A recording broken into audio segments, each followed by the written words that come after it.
maturity is essentially neurons connecting in your brain. The more connections, the more mature for the younger kids. And there's been a slew of studies that look at the brains of kids who struggle with self-control and therefore behavior issues, and they found some interesting things. Now, I realize you might be thinking, okay, Kristen, that's great, but I don't know that you're talking about my kid. My kid sometimes is very mature and very smart. Let's keep in mind though, mature is different than smart. You can be very smart and not so mature at the same time. So stay with me, because some of the findings might actually explain why that occurs. Because what was found was that there are certain regions of the brain that mature at a completely normal rate, but there's also other regions of the brain that are not maturing at the same rate. These studies found that these particular areas of the brain that were delayed in development were delayed by 2 to 3 years. And they're the areas of the brain that play a role in self-control and emotional maturity. So you have kiddos that are tantruming like they are 2 to 3 years younger than them. They're playing with toys and doing the things and have interests in stuff that kids that are 2 to 3 years younger than them have. And that's just the way that they are. That is a pretty good sign that we might be dealing with ADHD if that's something that you're observing among your kids.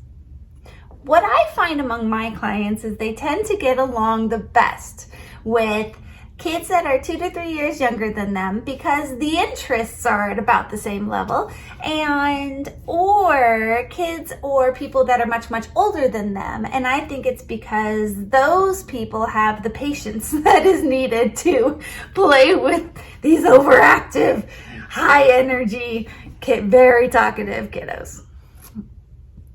And that's okay. What do we do with all that information, right? I mean, you might be on the fence. Okay, sure, some of this information applies to my kid, but not necessarily all of it.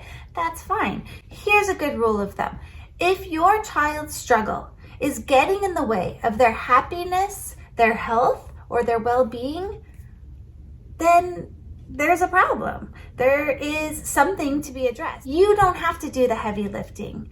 Get somebody else to do the heavy lifting and you stay in your role as parent. There are 2 fantastic resources for this.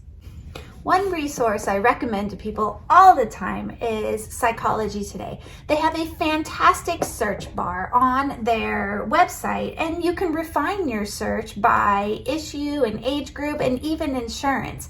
You can find somebody who can help you that is nearby, takes your insurance, and specializes in the thing that you're looking for.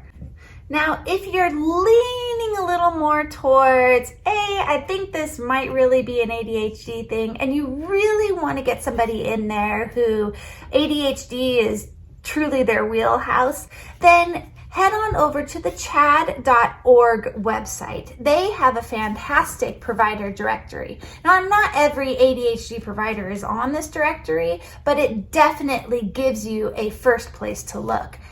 Don't be afraid to call people and ask them for referrals also. I really hope you found this interesting and helpful. Next week, we're going to talk about depression and anxiety and its relationship to ADHD. You might be surprised to see that depression and anxiety look just like ADHD, and yet very, very separate disorders and really need to be treated very differently. This is important information. I hope you join me.